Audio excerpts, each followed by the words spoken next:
Hello friend, welcome to accept study point. दोस्तों, आज का हमारा वीडियो है रीजनिंग के एक बेहद ही महत्वपूर्ण टॉपिक कैलेंडर से। दोस्तों, मैं अखिलेश शर्मा आपको बताने वाला हूं एक ऐसा सिंपल फार्मूला जिससे यदि आपको कोई भी वर्ष, उसका महीना व तारीख अर्थात कोई भी डेट यदि आपको पता है तो आप उस ज्ञात कर सकते हैं कि वह कौन सा दिन था और कौन सा दिन रहेगा। दोस्तों, यह टॉपिक बेहद ही महत्वपूर्ण है। यह सभी प्रकार के प्रतियोगी परीक्षाओं जैसे पुलिस हुआ, आर्मी हुआ, नेवी हुआ, एयरफोर्स हुआ, स्टेट का कोई एग्जाम है या टेक्निकल एग्जाम के भी दृष्टिकोण से बेहद ही महत्वपूर्ण है। तो सबसे पहले हम दिन ज्ञात करने के लिए इसे 2 पॉइंट में सॉल्व करते हैं। पहला पॉइंट ये है, दूसरा पॉइंट ये है। तो पहला पॉइंट ये है कि यदि कोई डेट सन 1900 से लेकर 1999 तक है तो उसका दिन हम किस प्रकार ज्ञात करते हैं। और दूसरा पॉइंट यह है कि यदि कोई डेट सन 2000 से लेकर 2099 तक है तो उसका दिन हम किस प्रकार ज्ञात करते हैं। तो सबसे पहले हम बात करेंगे कि कोई भी डेट हुआ वह सन 1900 से लेकर 1999 तक है तो किस प्रकार हम उसका दिन ज्ञात करते हैं। तो इसके लिए एक सिंपल फार्मूला यह है कि सन धन सन का चौथाई पूर्णांक धन तारीख धन महीने का कोड के पूरे के योग के बटे 7। एक बार और देख लेते हैं। सन धन सन का चौथाई पूर्णांक धन तारीख धन महीने का कोड के पूरे का योग के बटे 7 बराबर शेषफल। आप अब सोच रहे हैं ये शेषफल क्यों, भागफल नहीं। तो देखिए, जब ये जो योग ऊपर का है उसमें हम जब 7 से भाग करते हैं तो इसमें हम शेषफल से ही मतलब होता है। शेषफल के अनुसार ही हम दिन का निर्धारण करते हैं और ये शेषफल 0 से लेकर 6 तक ही आता है। तो देख लीजिए, मान लीजिए यदि शेषफल 1 आता है तो उसका वो दिन रविवार हो जाएगा। यदि 2 आता है शेषफल तो सोमवार हो जाएगा। यदि 3 शेषफल आया तो मंगलवार हो जाएगा। यदि 4 शेषफल आया तो बुधवार हो जाएगा। 5 शेषफल आया तो बृहस्पतिवार हो जाएगा। यदि 6 शेषफल आया तो शुक्रवार हो जाएगा। और यदि शेषफल 0 आता है तो वह दिन शनिवार हो जाएगा। और दूसरा बात यह है कि महीने का कोड क्या है। तो देखिए, कैलेंडर में 12 महीने होते हैं, उसी के अनुसार ये 12 संख्याएं दी गई हैं। ये 12 संख्याएं क्रमबद्ध तरीके से जनवरी से लेकर दिसंबर को बताती हैं कि कौन से महीने के लिए कौन सा कोड होगा। जैसे के लिए देखिए, जनवरी के लिए यदि जनवरी महीना है तो उसके लिए 1 हम लिखते हैं। फरवरी है तो 4 लिखते हैं। मार्च है तो 4 लिखेंगे। अप्रैल है तो 0 लिखेंगे। मई है तो 2 लिखेंगे। जून है तो 5 लिखेंगे। जुलाई है तो 0 लिखेंगे। अगस्त है तो 3 लिखेंगे। सितंबर है तो 6 लिखेंगे। अक्टूबर है तो 1 लिखते हैं। नवंबर है तो 4 लिखते हैं। और दिसंबर है तो 6 लिखते हैं। इसको देखिए, याद करने का सिंपल फार्मूला ये है कि एक कविता की तरह याद कर लेंगे इसको, बहुत ही आसान है। देखिए, 14, 40, 25, 103, 61, 46 कैलेंडर नवीन। एक बार और देख लेते हैं। 14, 40, 25, 103, 61, 46 कैलेंडर नवीन। देखिए, एक आसान फार्मूला। इसके द्वारा हम महीने के कोड को जो भी महीना रहेगा उसी के अनुसार लिखते हैं।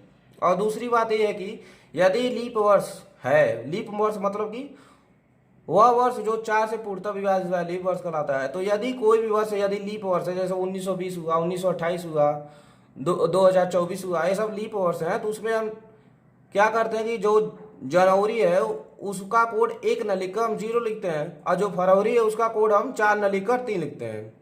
तो चलिए अब एक एग्जाम्पल देख लेते हैं, उसी के अनुसार उसको सॉल्व करते हैं। तो हमारा देखिए एग्जाम्पल है, एक क्वेश्चन है। 10 जुलाई 1971 को कौन सा दिन था। 10 जुलाई 1971 को कौन सा दिन था। तो सबसे पहले इसको हम आसान भाषा में लिख लेते हैं। देखिए, 10/7/1971। तो इसको हम फार्मूले के अनुसार लिखते हैं। तो देखिए, सन है फार्मूले में, पहले सन। तो सन में हम क्या लिखते हैं, ए सिर्फ 2 ही। अच्छा, जैसे इसमें 99 तो इसमें अगर सन लिखना है तो सिर्फ 99 लिखेंगे। यदि 1900 कोई है तो उसमें हम सिर्फ 00 लिखेंगे। इसीलिए इसमें हम सिर्फ 71 को लिखेंगे। तो 71 धन सन का चौथाई पूर्णांक।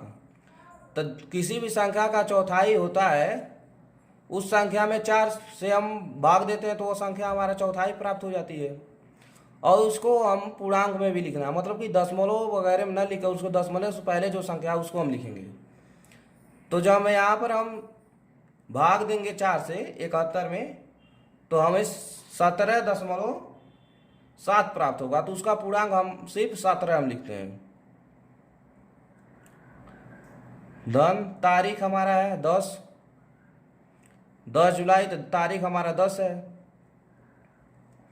और देखिए महीने का कोड क्या हुआ, तो महीने का कोड यहाँ पर देख लेते हैं। यहाँ पर जुलाई है, तो जुलाई में महीने का कोड 0 हो जाएगा। धन 0/7 बराबर हमारा आ जाएगा 98/7। और जब 98 हम 7 से जब भाग करते हैं, यहाँ पर कर लेते हैं, तो 7 एकम 7,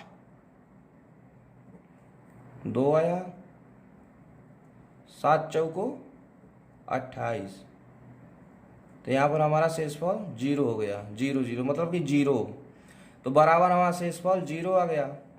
तो देख लेते हैं इसमें शेषफल के हिसाब से हमारा 0 है, तो शेषफल के हिसाब से कौन सा दिन आएगा। तो यहाँ पर हम देखते हैं 0 है, तो 0 के लिए शनिवार, तो इसका आंसर हो जाएगा शनिवार।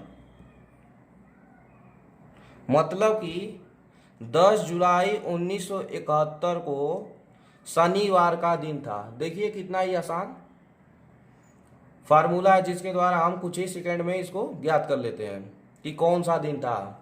अब आगे देख लेते हैं कि यदि कोई डेट 2000 से लेकर 2099 तक है, तो उसके लिए हम किस प्रकार दिन ज्ञात करते हैं। तो इसके लिए भी फार्मूला लगभग ऊपर वाले फार्मूला के लिए समान है। तो देख लेते हैं। देखिए इसमें भी सन, धन सन चौथाई पूर्णांक, धन तारीख, धन महीने का कोड, ऊपर भी वही है। लेकिन इसमें क्या करते हैं, जो ऊपर का योग है उसमें से हम 1 घटा देते हैं, और पूरे के बट्टी जब 7 से हम भाग देते हैं, और जो शेषफल आता है ऊपर के अनुसार, यहाँ से हम उसको भी शेषफल के अनुसार दिन ज्ञात कर लेते हैं। ये भी सिंपल है। तो देख लीजिए क्वेश्चन है एग्जाम्पल की तरह एक, कि 25 फरवरी 2028 को कौन सा दिन होगा। 25 फरवरी 2028 को कौन सा दिन होगा। देखिए सबसे पहले तो यह एक लीप वर्ष है, और इसमें फरवरी है, फरवरी भी है। तो इसमें हम ये जो है उसमें हम फरवरी जो सिंपल वर्ष होता है उसमें हम फरवरी में 4 कोड लिखते हैं, लेकिन इसमें हम चेंज कर देते हैं और 4 के स्थान पर हम 3 लिखते हैं। तो चलिए सबसे पहले इसको एक सिंपल तरीके से लिखते हैं, मतलब कि 25/2/2028। तो इसको भी इस फार्मूले के अनुसार लिखते हैं। तो इसमें सन है, तो सन में हम सिर्फ 2 ही चीज लिखते हैं। तो सन हमारा 28, धन सन का चौथाई पूर्णांक, मतलब कि 28 का चौथा हिस्सा, तो 7 चौक को 28, तो हमारा 7 यहाँ पर हो जाएगा। सन का चौथाई पूर्णांक, धन तारीख, तारीख हमारा 25 है।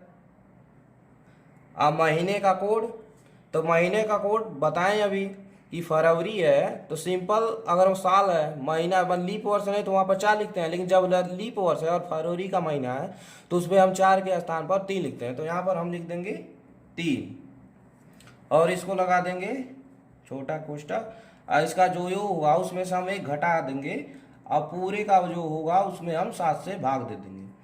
तो देख लीजिए यहाँ पर हो जाएगा आपका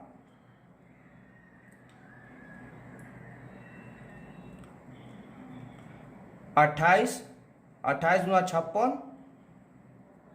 56 7 होता है आपका 63।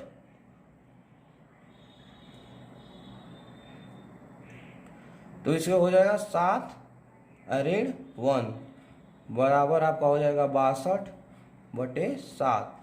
और जब आप 62 में यहाँ पर 7 से आप भाग दीजिए तो 7×8 = 56। तो जब इसमें हम जब इसको माइनस अब करेंगे, घटाएंगे, तो हमारा आएगा 6। तो हमारा शेषफल आ गया 6। तो यहाँ पर शेषफल हमारा हो जाएगा 6। और इसको हम देख लेते हैं यहाँ पर कि 6 यदि शेषफल आता है तो कौन सा दिन होगा। तो यहाँ पर आप आसानी से देख सकते हैं कि 6 यहाँ पर आया तो उसके लिए हमारा हो जाएगा शुक्रवार। तो हमारा जो आंसर होगा वह हो जाएगा शुक्रवार। तो आप देख सकते हैं कि इस आसान फार्मूले द्वारा हम किस प्रकार यदि कोई डेट ज्ञात है तो उसका दिन कौन सा दिन होगा और कौन सा दिन था, ये ज्ञात आसानी से कर सकते हैं। तो दोस्तों, यदि आपको ये वीडियो पसंद आया हो तो प्लीज़ लाइक करें, सब्सक्राइब करें, शेयर करें, और इस प्रकार के ये और वीडियो आप पाना चाहते हैं तो प्लीज़ कमेंट बॉक्स में कमेंट करना ना भूलें। धन्यवाद।